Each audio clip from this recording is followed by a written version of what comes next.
Hello, everyone, and welcome to another discussion with me and Joanna, or talk with me and Joanna.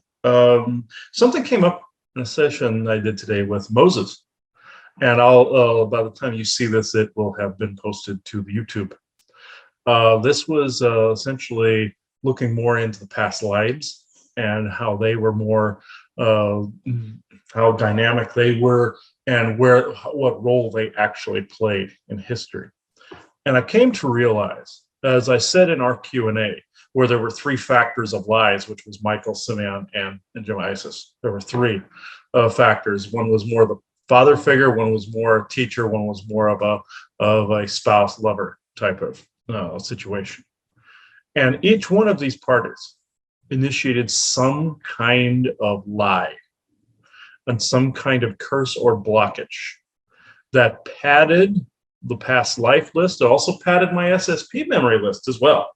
I came to find this out as well. I saw that in the SSP first, where I was starting to regain the real memories.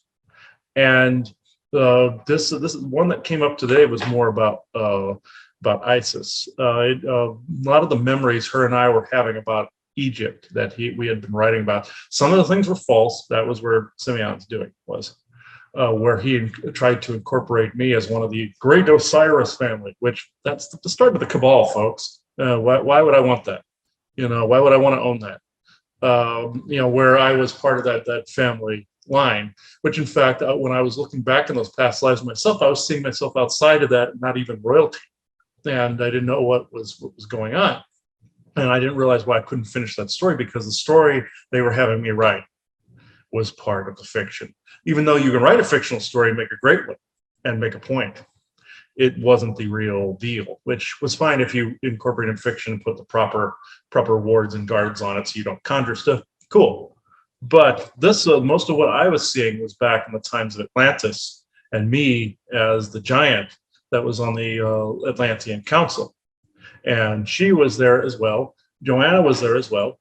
And the whole thing was ISIS cursed me and Moses in different time frames to pass this curse on like a virus, an etheric virus, to other people, which didn't actually happen. It didn't work that way because of frequency changes. But what took place was I was cursed then, and it came up as a multi-time frame curse that led to different, like, sexual abuse or different mental abuse type of situations. 2 lifetimes where there was sexual abuse. I won't go into them, they're in the session, but brought that up. And also some of my SSP experiences that involved the same thing.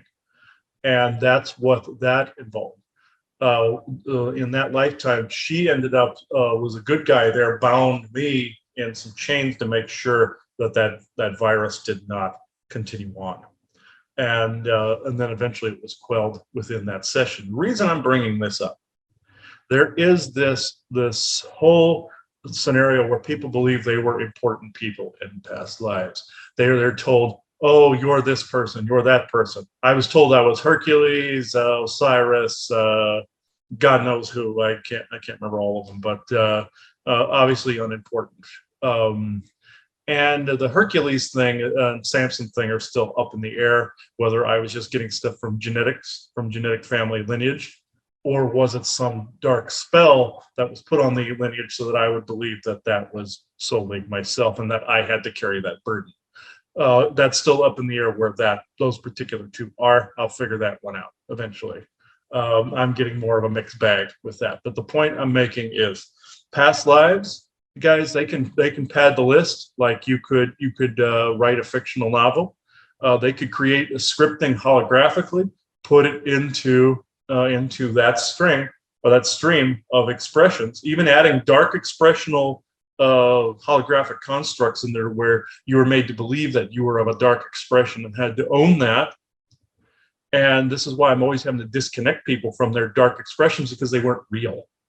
They were holographic in nature, integrated with magic and technology into the person's past life stream. It's not a circle like I thought. It's just this line, this vein that goes all over, and it goes back to the oversoul.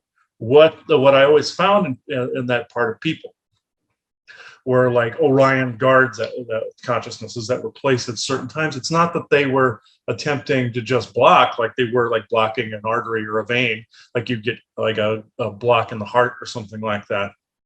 They were making sure that I did not discover this particular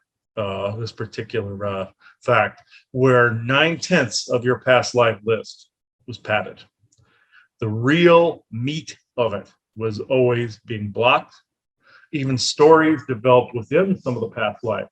Oh, I don't want to say 9/10. I'd say 50-50 at this point. 1/3, I'm being told 1/3. Well, I had it wrong. It's 1/3. Excuse me. Whereas the narratives of the past lives would take on a different spin according to that script they put in. They may put like a little seed in there, but your imagination is making it grow into something else entirely. And your imagination plays a role because these beings cannot create. They have to create through you. And therefore, the imagination center, creative center is hijacked to create the fact that they are trying to bring about, and they know you can do it. So therefore, if you're saying, oh, I was this person in a past life, I would take a second, third, fourth, and fifth look at it and leave ego aside, leave the emotional rush that you get aside going, oh, that's wonderful. Okay. You look at it again multiple times. Vet the hell out of it, because chances are it's just like in the secret space program where they have, this is where our government got the technology to do this. It's a script that's written, personality persona that is written down to the behavioral mannerisms of the person. They script it, upload it to a clone, and therefore that's an alter, or that's a clone you're uploaded to in the secret space program, and vice versa. They can put it back into you before they put you back in this time, this expressional value. So this is where that technology comes from. It's Atlantean in origin, and I believe it's also Orion in origin, and also partial Garthan in origin. So one of the things that we've said for a very long time, again, when we've been talking and discovering things for years now, and doing it with you and sharing these things with you. Yes. One of the things that still kind of in our mind holds true with all of this is something that we've said. So it's kind of interesting how we may say certain things, and then we even get to experience the depths a little bit more of these things, so we can potentially pull back onion layers and help everybody see some of the depths. So one of the things that we always said is that, again, being a co-creative being all of our lives, that the goal would always be over, again, still don't know that it's untrue that we haven't been going through this for about 500,000 years since, let's call it the screaming souls of Maldek, since that event where souls were scooped up and then inhabited and brought into a place, brought into this place to now be farmed as souls. So if that story hasn't fallen apart yet, so it still seems to be a basis of where some of this originated. And then again, to take a co-creative being and slightly skew them over multiple lifetimes to then start really having them self-farm or co-create in a way that's not beneficial for themselves, but is beneficial to someone else. So far, even though some of these stories are changing, that seems to be an underlying still understanding, and these things are now even more given validation to a concept like that. So for example, I think storytelling is wonderful, especially to bring in certain subject matter. So to tell a fictional story that incorporated beings from elsewhere, or the concept that there were races that were here before calamity happened or whatever, that opens up imagination to allow for maybe a greater context of how things really potentially were, even though all the little details may not be correct. I don't think that's important right now. I think some overarching general concepts to give thought to are, some of them being, we are co-creative beings. And, there has been a force that's been trying to alter that, using people to try and create for themselves. Those kinds of things need to stand. So I say that because it is hard to discern. It is and it isn't. We are human beings with desires, with wants. One of those wants is recognition. One of those wants is being heard. One of those wants. And so sometimes these things can be an Achilles heel that allows for an implantation of let's call them false memories that give you that sense if you're not feeling satisfied in this current life, but I remember when, right? You're remembering when, but still we always have been saying, yeah, but they fell and they fell hard and there was no glory days. So again, be careful of what you're thinking about and wanting, because you could be pulling something in that really isn't good for you Yeah, now. like from Egypt, for instance, that's all cabal, folks. That or at least the beginnings of it are. Later in time, some things that were different, but yeah, in the beginning. And we've said this before with false memories being implanted, and how do you tell the difference? So again, I think being open to being okay with discovering more onion layers. You have to be open to kind of really wanting to know what's going on. That then kind of tames down the ego a little bit, in that need to be maybe something that you maybe weren't, because what you are is great. And you need to learn to accept that and be willing to change and alter. Now, I will tell you, the discernment you're really looking for in some of this is from within. It is not going to be necessarily from all these external people right now, okay? Because there's reading the script. So people could be connecting to the script that is actually there. Mm-hmm. So when you are getting a session or speaking to a psychic, I'm not putting anybody down. No. I'm just trying to desperately illuminate the fact that it is hard and it is complicated. Now, again, listening to a fantastical story, that's great. If it really happened, that's great. But what does it have to do with now?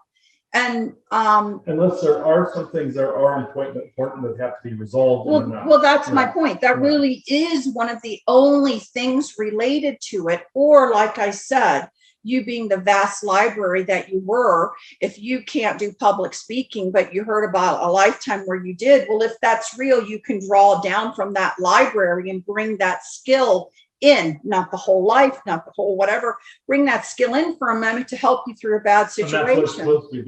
And that's what's supposed to be done. So I'm going to say here that some things were said, even about myself, that Chris can actually say that I'm like, I don't think so. Right. I don't really think so. Now, where was that coming from in me? It really was coming from a place within me that, not that it wouldn't have been great, not that it whatever, it just didn't feel right. So where was that coming from? Most likely me connecting up to what people call the perceived higher self, trying to find validation from myself. Okay. And, and one other thing that I've kind of said is no one ever gets it all right. There is no human on this earth that walks around and gets it all right. So if you're telling stories and people are constantly validating, sure, you got it right. Sure, you got it right. And I've even said this before on Patreon, where I've said, nobody gets it right. So if somebody is trying to tell you you're always getting this right in these visions and these different things, you're not. So that's the big red flag going on that's saying somebody's got a hook in you. And you should be questioning, because no one has gained that skill yet to be able to completely discern everything through the lens of a human who wants certain things, recognition to be heard, yes, recognition of being important, recognition of doing a good accomplishment, recognition of all of these qualities of being human that now have been used to maybe give a false narrative to you in order to stroke some of these natural human desires. And so I personally still feel we've done it all, meaning, whether we were a king in a kingdom or we were a leader in an area, it's still the same dynamic. I do honestly believe that, we may have some, let's say, big trees of people we congregate with. And as they're having their experience and we're having our experience, there's a way that we gain their kind of knowledge that could make it feel like our own when it's really not our own, but it feels like it. So there is some maybe understanding of something in a greater way, but it may not have been literally you who went through that experience, but you've accessed that complete library. Yes. So I think that's possible. You're tuning in, and you're also tuning into sometimes your genetics, hold aspects of that other library too that aren't you. Like your Viking may call it viruses in the DNA. Your soul is wanting to push that out. And when people hover around that, they think it's something of great importance when you're supposed to be pooping it out, basically. And it's also in my past reading these libraries, I made the mistake of always associating with the person. I saw something that was traumatic and associated with that particular lifetime, which that does happen. There are a lot of traumatic lifetimes, trust me, folks. But in this, like with my stepfather, for instance, this is a very, very good example of this. For years, I always associated him with the name Melchizedek, or Melchizedek. I have no idea how to properly pronounce that. That's associated with Loki and Lucifer, I found out. Like the king, true king of Salem, the king, or the Melchizedek, which is talked about in Hebrews in the Bible. I thought that was actually benevolent. This was actually more of an Atlantean clan that went wrong. But what I was actually seeing, what he was telling us the whole time, and we were kind of joking with him all the time. He would always see a connection to what he thought were unicorns. And we were always joking about that. What was actually getting us to not look at it was another source back to this whole ISIS thing. We weren't seeing it. And then the whole thing with Simeon blocking it, like he was blocking my SSP memories from coming back. And we were not seeing the true Kijik that needed to come out. And he was part of a group of giants that had a horn and had like a unicorn. And that's a group of giants that are called the Frabosi. They're very ancient Atlantean period and before giants of the earth. And that's what was actually being seen. But since the ridicule was put in place by the others, we were not seeing that Kijik properly. And it was just pooping out the narrative on, oh no, don't pay attention to this. You were actually this. You were of great importance in this area, but the other thing was actually more important. The true nature bonding was actually more important. And this is also like with your Hathor story, for instance. I believe that falls under the exact same category. And my Osiris connections, so to speak, which didn't actually happen, were aspects I was picking up on Cabal narrative, what they wanted to bring out of great importance, and what they wanted to bring out, and they wanted to spread as this legend far and wide. Not going to happen. When I was actually trying to go through some of that book material that I was trying to write the fictional story about the beginnings of the Cabal, I couldn't quite get it out. I didn't know what was going on. Granted, I had some blockages myself. You'll see in that session, and so did Moses. But at the same time, and I believe Joanna did too, and so a lot of that is gone as well. I believe that was part of that whole thing. What kept occurring to me was, rewrite it. What I was being told was not just in story, rewrite it, but there was something that a spell or a curse that had to be rewritten. And it was padding that list where you could tell in the storyline that I had written, somebody was actually being told they were of great importance, that they could go either direction. At first, it was more of a solid what was coming through what Isis was wanting to put in. What I put in was that the path diverged and create a new timeline, a brand new, fresh one, free of that. That's what I was doing, and that's what I was starting to do, and that's what was really supposed to happen. And that I was supposed to diverge from that and see that I wasn't even part of that at all. that she was more Atlantean council, as was I, but there she was just one of the people that was there, as was I.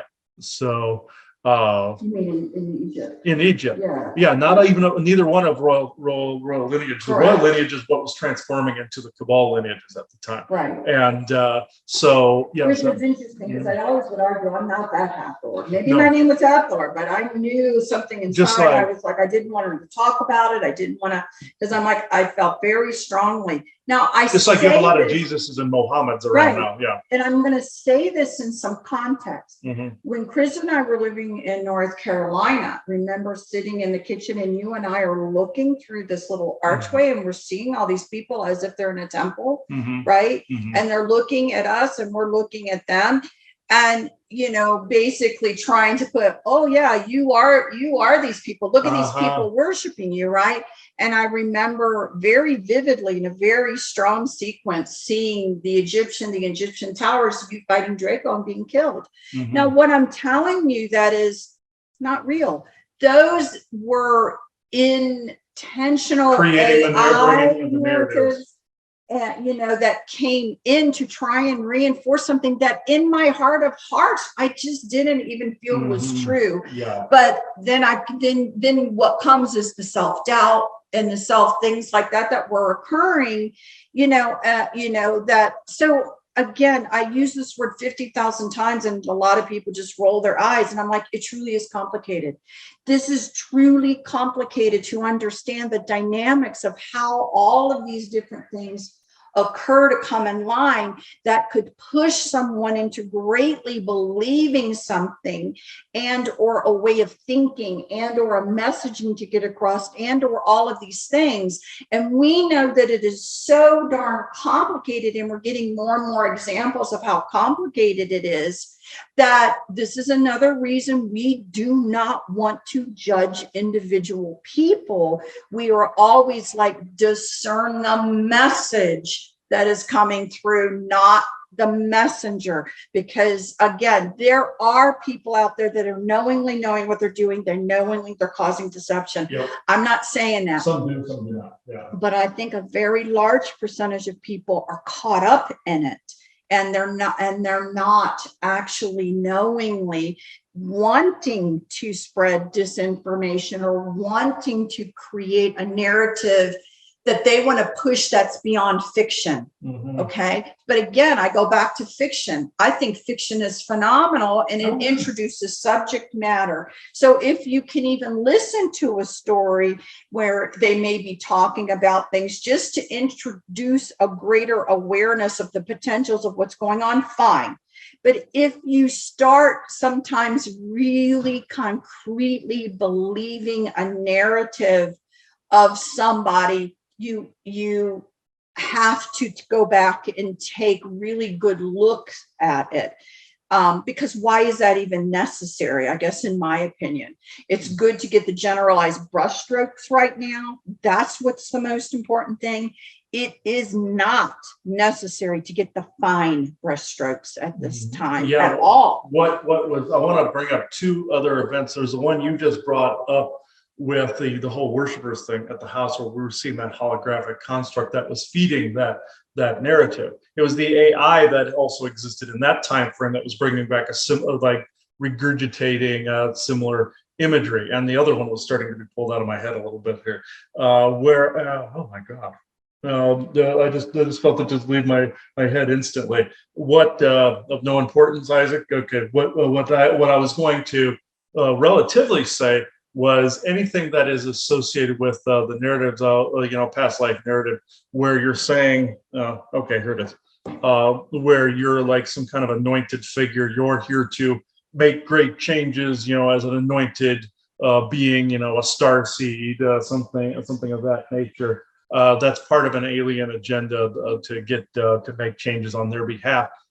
But are you here to pave the way in that respect by living by example and just being you and being creative and doing your thing? Absolutely. You don't have to have 100% of the knowledge. And yes, this is me saying this. You don't have to have 100% of the knowledge, because that person may not need it. We ran across somebody recently who is SSP that doesn't remember one bit of it except more or less in an intuitive way, and doesn't require the rest of the information. You don't necessarily want to forget it, but if it's your wheelhouse or your lane to remember it because you're supposed to accomplish something with it, yes, by all means do so. As I'm vetting a lot of these different films, let's just say, that were put in my head and snipping them one by one by one, it's all melting away, and reality is setting in. Here's a very, very good example. Here's one that I'm beginning to remember now. Here's a comparison. There was a being, I will not mention his name, even though I know the intention required. There's intention required to conjure something. I'm still not going to mention his name. Showed me a bit where he showed us back in ancient times, human women were anointed as goddesses to birth human other human babies. Well, he was also saying not only the creation of some of the Nephilim giants, like some of the ones I was talking about, but also a particular family line. And I can feel this being pulled out of my head as I'm talking. The reason I'm bringing this up is the alien birther thing is evil, people. It's evil because they are trying to create different hybrid lines in order to basically invade, not do anything anointed. What was trying to be shown was these women, the bastardization. This goes back to the bastardization of the sacred feminine, like we were talking about on lifting. Whereas they took something that was good and were birthing all these different concoctions through them and said, oh, this is a sacred process. And then that got twisted into the whole sacred feminine mythology. What I'm trying to get at is the other portion of this, where I had a memory come back of being abducted by aliens, watching women being forced to birth and be birthers for different babies that were taken from them in the abduction process, that other alien groups, not just Greys or anything, other alien groups wanted for their families because they wanted human genome and human codes and codexes. So they selected a birther that matched certain genetics that they wished. There's the difference. One is more mythological, one is reality. When you take away all the mysticism behind this, that was the fake padded list mysticism, you're seeing what's left is the gruesome reality. And sometimes the gruesome reality is extremely helpful because it gets you to remember the proper thing and process a proper thing and get rid of the junk that doesn't serve. It doesn't serve if you're constantly staying on one side of the spectrum, like trying to avoid all the nasty stuff because, oh, that's too horrible to look at. No, these other padded blockages were preventing you from seeing the truth. The truth is what will set you free in this. And as we've said, the truth is a truth till a better truth comes along. The other was the truth for yourself at that point in time that involved that type of mysticism, false mysticism, not the real thing. I'm not bashing the real thing. Then you have this over here, which it was the truth. And the truth was that these alien groups, not just Greys or Orions, a lot of them were wanting genetics. Wanted hybrid children to reintegrate back into their society because humanity held something that they lost in some respect, or they wanted to gain a particular set of genetic memories from particular family lineages and genetic combinations. I shouldn't say a lot of them. There are some of them that did this. They don't all do this. And this was the gruesome reality behind that bastardization of the sacred feminine. And when people start remembering this, they're starting to remember, oh, I was saving a society. It was so sacred. It's a sacred process. No, it was a bastardization of a sacred process. Those aliens basically were assailants and rapists. So in that respect, they did not ask permission, nor did they care to, nor did they care about you. They just cared about the genetic combination. No different than current cult leaders. No different than current cult leaders. That actually go amongst and convince women, and young teens or whatever, that they have the right to be with all of them and this, that, and the other, that it's a sacred duty. It's no different. It's the exact same thing. It may use science, but it's still a cult. Right. Yeah. It's the same exact thing where they'll try to brainwash people into believing something that isn't really true. But I want to put out, think of the cults that you have heard that have done this. When you guys are thinking back then, I wanted the current cult to also remember in your mind, to realize that probably wasn't good. And they're also you trying know, to get people to be more acceptant of certain behavior, like the cabal cultists and these alien cults. They want people to be more in line with how things are out, and some of the bad things that are out there. People can get used to any state of mind. Anybody can get used to doing anything, and actually train your brain and your energy and your heart to be a certain way. This is what these beings are hoping, that you think, oh, this is my duty to do this. Right. No, it's your duty to yourself, not as that. in now the new normal with all the craziness. Yes, going on. that's exactly it. They want you to So, see the new normal. Yeah. This is, again, it's currently going on in a big way in your face right now. You have to really keep your eyes open to pay attention to some of the stuff, so you can kind of discern what you're going to buy into and what you're not going to buy into. So yeah, eyes open is most definitely key here. You don't know who's around you that is trying to perpetuate this narrative. You don't know what is around you trying to perpetuate this narrative. There could be false synchronicities involved. There could be real synchronicities involved trying to pull you away from the false ones, but you're paying attention to the false ones. Like I brought up the whole 1111 thing, masking, the AI masking the real synchronicities, or trying to combine itself with the real synchronicities.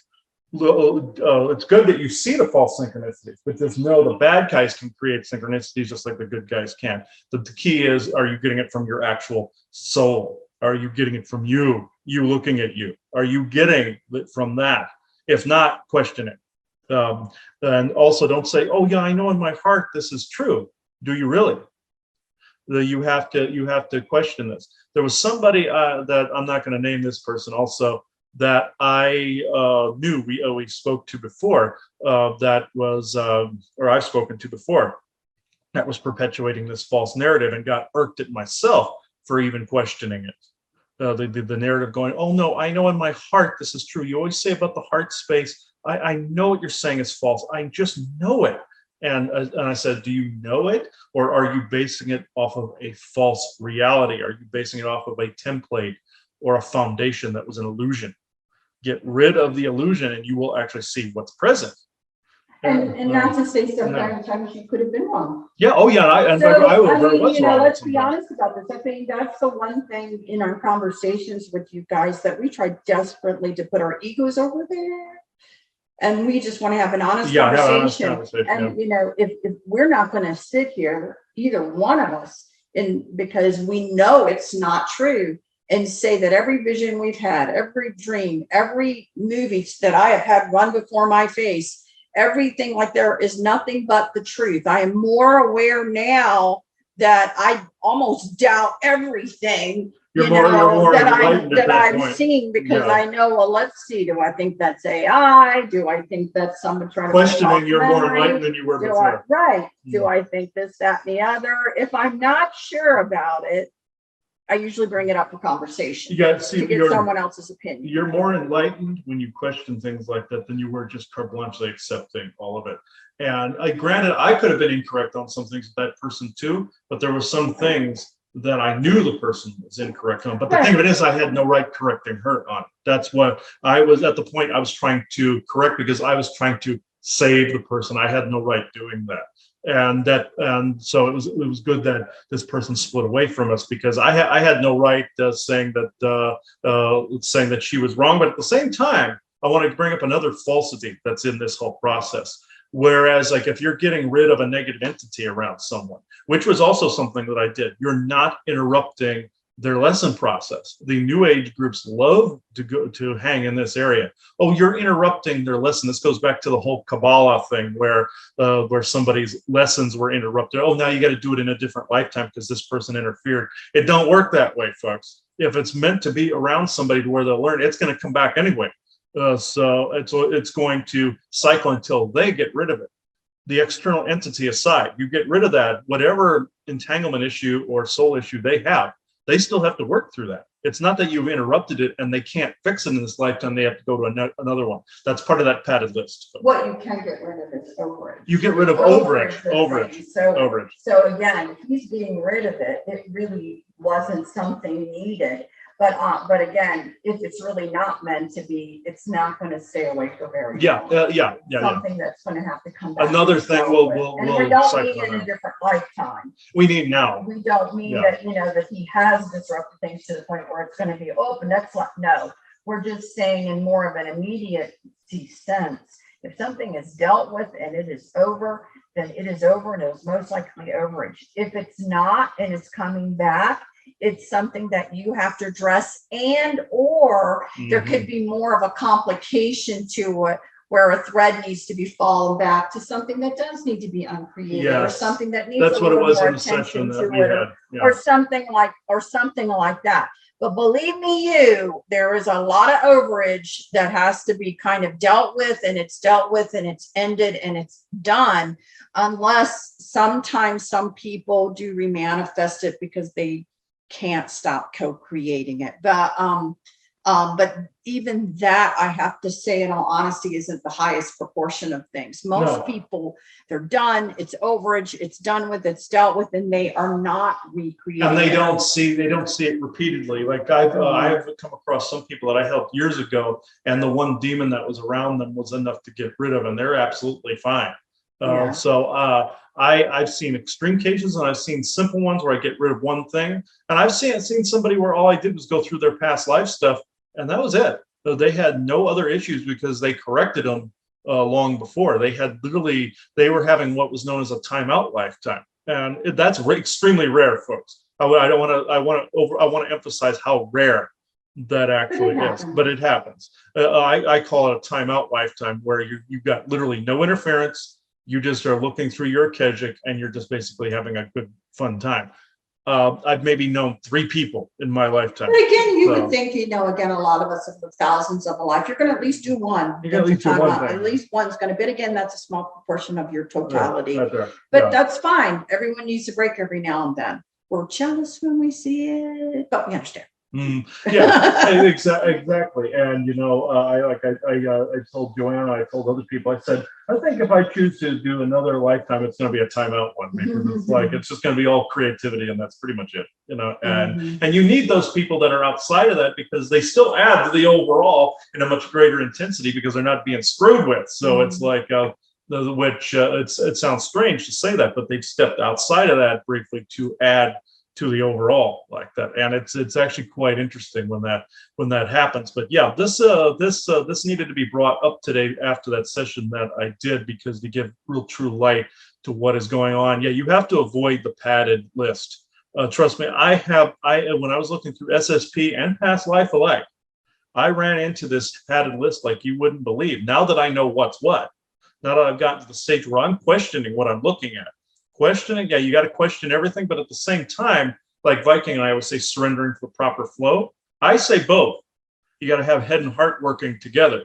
You got to question what you're looking at, but then when you discover it's something real, you go with the flow of it. When it's something that's blocking the flow, you knock that wall down. And you see yourself as something bigger than what you currently are. I mean, if you're going to someone for a psychic and you wanted to look in things, your intention, honestly, should be from me, for me, not from an external being or whatever. What you want to come through in this is from the perspective of your higher soul. What is important for me now? So from me, let that be the source that these things are coming through for me in my current situation that I'm in. I think if you can start changing perspective, then it really will hopefully allow for the perceived higher self to help the information come in, to be it a challenger, a channeler or a psychic or someone you're going through. You're almost setting the intention of, you don't want the superfluous bullshit entering your session. You want your highest self involved with what is necessary. You're paying good money for something. If not, you could just be paying for a story and entertainment.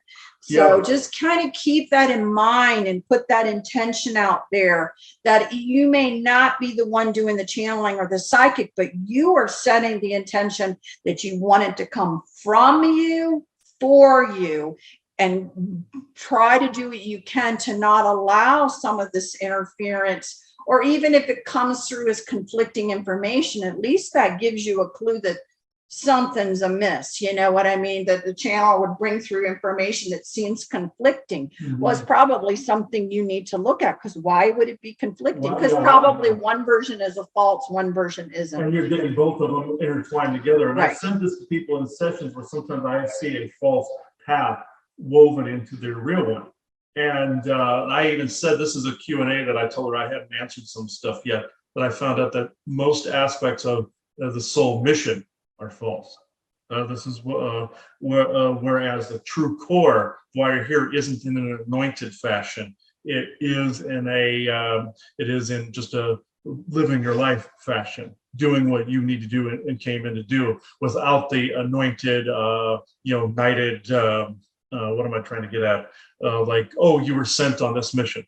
Just like Frank Frazetta said when he came through on the Interstellar Council. He said, I chose to come in. I didn't have a mission. I just did what I needed to do to further creativity for mankind, and myself, by furthering it myself, learning more about myself and bringing it back to the totality of the oversoul. That's all he did.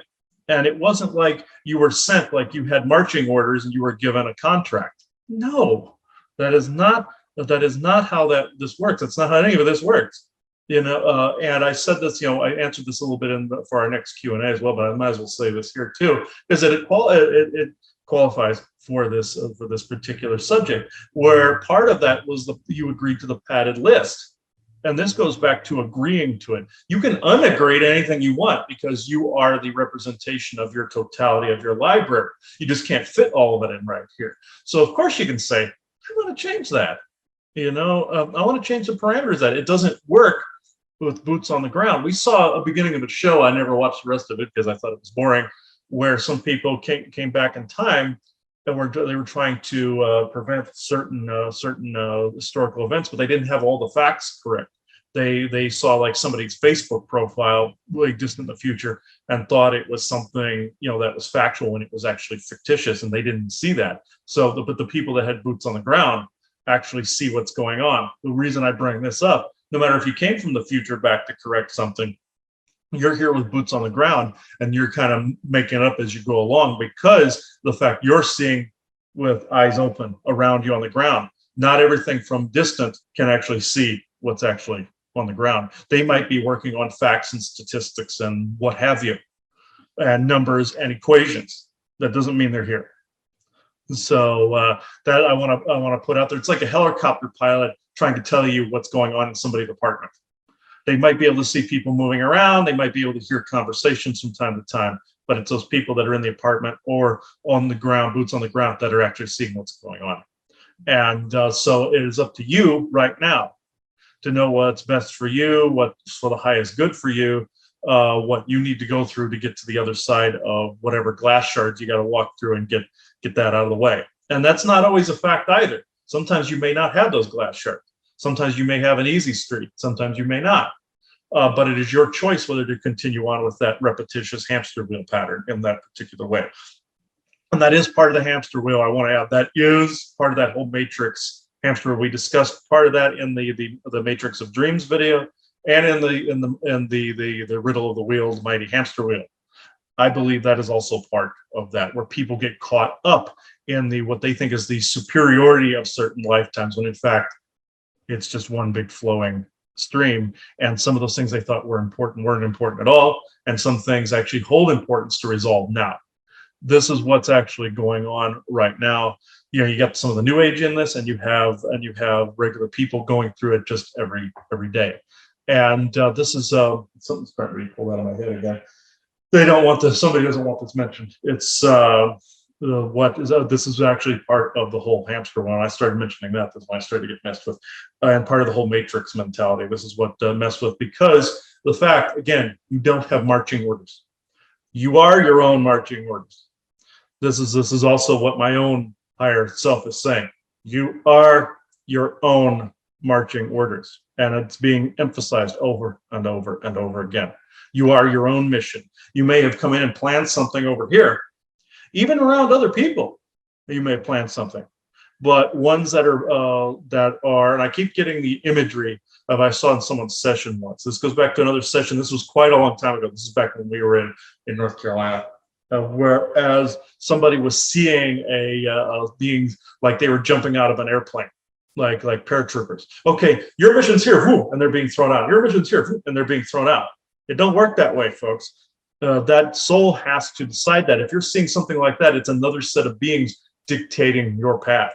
Like Galactic Federation has dictated people's soul missions before and created false soul missions here on Earth. This was no different. I saw this Syrian being pushing people out of like a craft going, okay, you're here, you're going to perform this mission, you're here to perform this mission. And those souls were agreeing to it, thinking it was something sacred.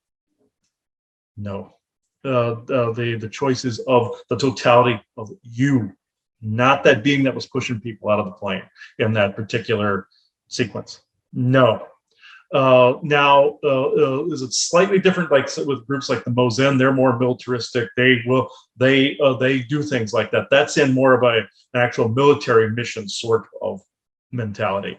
That's different. They're going on a mission to get rid of certain evil beings that are around. That's different. Yeah, it's different if your soul really agrees and it's okay with it. And then it's okay with it. That's different. But that is very different. Tied to it, and thinking you're bound to it. With it or not, that's not. Yeah, thinking you're bound to it. Absolutely not. You are not bound to that. You can change it in midstream. I've always believed this, that you can change things in midstream and switch track at how you deem fit in the moment to perform whatever you came in to do. You don't have to go be a one-trick pony and go along one track and go, okay, this is why I came in. I have to do this no matter what I have to endure, no matter what I have to do. That is bullshit, because you can switch track it and make it easier. And you don't have to constantly learn about pain and trauma every 10 seconds. You can actually switch track it and make it to where it's easier because it's going along with that, what I just said, the surrendering to the flow. Sometimes that means that flow of the river goes past a few rocks. Sometimes it means it just flows without any obstruction.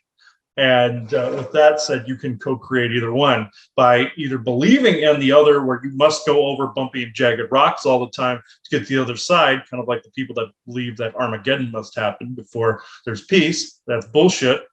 Or you can just have the flowing river without the obstructions and just go not over a waterfall, but you go into the areas that you're supposed to go. And if that means going over a peaceful waterfall into another area and not a fall to jagged rocks, that's your choice at that point. It's always been your choice. It's always been your sovereign choice, how you perform what you chose to come in to do here. And I've always known that to be true, but even more so today, because I saw how much my path was being dictated by somebody that pushed me out of the damn plane, essentially. Not in a kind way. Not in the way like a group like the Mozen would see it as part of like a sacred process. This was as far from sacred as you can get. So this is what I found with myself today, and I've always believed it to a certain extent. And people say, "Oh no, you can't rewrite those. That is your sacred contract. You cannot rewrite those." Bullshit. Yes, you can. You can erase it, and I don't believe in the word contract either. I see that as more business-like. I see that as more soul trappish. I know Viking means it in a different connotation. I'm not bashing. I'm just saying it means it in the connotation is meaning the mission why you came in. It's a change in verbiage. It's another usage of the word. It's not wrong in the other construct, but in this, I don't like the word at all because it means like it's firm, stamped, signed, and sealed. No, you can perform this however you want to. And I've always believed it. Now it's actually coming out more and more. I don't know if you have anything else to add to this at the end of this, but no, we just wanted to give you that information, another little bit of tidbit, something to think about and reflect upon. And again, brush off your discernment, ask and see yourself as something bigger than you currently are, and get advice and guidance and discernment from that part of yourself as well. I'm certainly not saying don't seek the advice and of others. I am not saying that, because I think it's wonderful to have these conversations. And I do believe people can see other things and bring things into your life. I am just saying, discern what is coming through and let you be the final judge on what you think it means or doesn't mean. And again, discern the message and not the messenger. And you work on that and bring in more of yourself to help you discern, then it'll all be okay. It'll all be okay.